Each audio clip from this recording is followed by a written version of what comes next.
Mogarzea and his son. There was once a little boy whose father and mother, when they were dying, left him to the care of a guardian. But the guardian whom they chose turned out to be a wicked man and spent all the money, so the boy determined to go away and strike out a path for himself. So one day he set off and walked through the woods and meadows till when evening came he was very tired and he did not know where to sleep. He climbed a hill and looked about him to see if there was no light shining from a window. At first all seemed dark, but at length he noticed a tiny spark, far, far off, and plucking up his spirits, he went out at once in search for it. The night was nearly half over before he reached the spark, which turned out to be a big fire, and by the fire a man was sleeping who was so tall he might have been a giant. The boy hesitated for a moment what he should do. Then he crept close up on the man and lay down by his legs. When the man awoke in the morning, he was much surprised to find a boy nestling up so close to him. "Dear me, where did you come from?" he said. "I am your son, born in the night," replied the boy. "If that is true," said the man, "you shall take care of my sheep, and I will give you food. But take care you never cross the border of my land, or you will repent it." Then he pointed out where the border of his land lay, and bade the boy begin his work at once. The young shepherd led his flock out to the richest meadows and stayed with them till evening. When he brought them back, he helped the man to milk them. When this was done, they both sat down to supper, and while they were eating, the boy asked the big man, "What is your name, father?"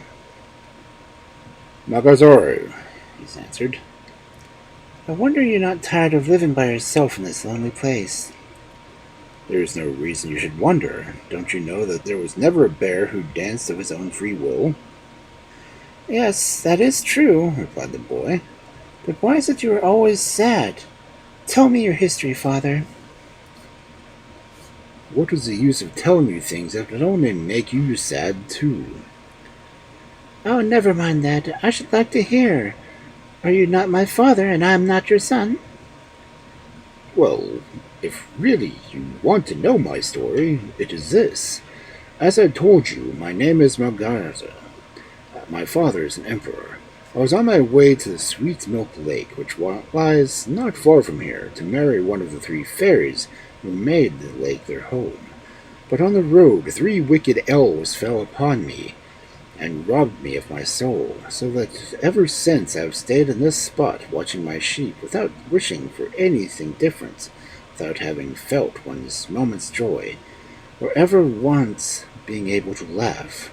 And the horrible elves are so ill-natured that if anyone sets one foot on their land, he is instantly punished. That is why I warn you to be careful, lest you should share my fate." "All right, I will take great care. Do let me go, father," said the boy, and they stretched themselves out to sleep.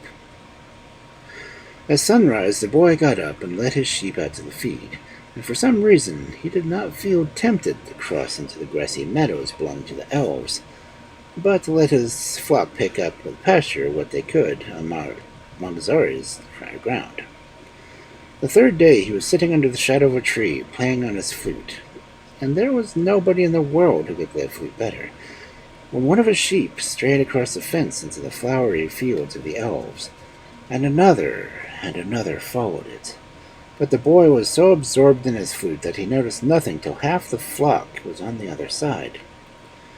He jumped up, still playing on his flute, and went after the sheep, meaning to drive them back to their own side of the border, when suddenly he saw before him 3 beautiful maidens who stopped in front of him and began to dance. The boy understood that this must do, and played with all his might, but the maidens danced on until evening. "Now let me go," he cried at last. "The poor Mogarzea must be dying of hunger. I will come and play for you tomorrow." "Well, you may go," they said, "but remember that if you break your promise, you will not escape us." So they both agreed that the next day he should come straight there with the sheep, and play with them until the sun went down. This being settled, they each returned home. Mogarzea was surprised to find that his sheep gave so much more milk than usual, but as the boy declared that he never crossed the border, the big man did not trouble his head further, and he ate his supper heartily.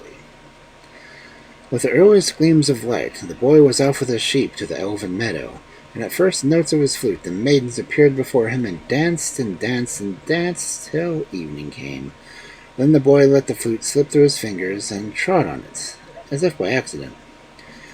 If you had heard the noise he made, or how he wrung his hands and wept and cried that he had lost his only companion, you would have been very sorry for him. The hearts of the elves were quite melted, and they did all they could to comfort him. "I shall never find another flute like that," he moaned. "I've never heard one whose tone is as sweet as mine. It was cut from the center of a 7-year-old cherry tree." "There is a cherry tree in our garden that is exactly 7 years old," they said. "Come with us, and we shall make yourself another flute." So they all went to the cherry tree, and when they were standing round it, the youth explained that if he tried to cut it down with an axe, he might very likely split open the heart of the tree, which was needed for the flute. In order to prevent this, he would make a little cut in the bark, just large enough for them to put their fingers in, and with this help, he should manage to tear out the heart of the tree and tear the tree in two, so that the heart should run no risk of challenge. The elves did as he told them without a thought. Then he quickly drew out his axe, and when they had been sticking to the cleft, and behold, all their fingers were imprisoned in the tree. It was in vain that they shrieked in pain and tried to free themselves. They could do nothing, and the young man remained cold as marble to all their entreaties. Then he demanded them of Margot's soul. "Oh, well, if you must have it, it is in a bottle on the windowsill," they said, hoping they might obtain their freedom at once. But they were mistaken. "You have made so many men suffer," he answered sternly, "that it is but you who should suffer yourselves. But tomorrow I will let you go." And he turned towards home, taking his sheep and the soul of Mogarzea with him. Mogarzea was waiting at the door. As the boy drew near, he began scolding him for being so late. But at the first word of explanation, he became himself glad with joy, and sprang so high in the air that the false soul which the elves had given him flew out of his mouth, and his own, which had been shut tightly in the flask of water, took its place.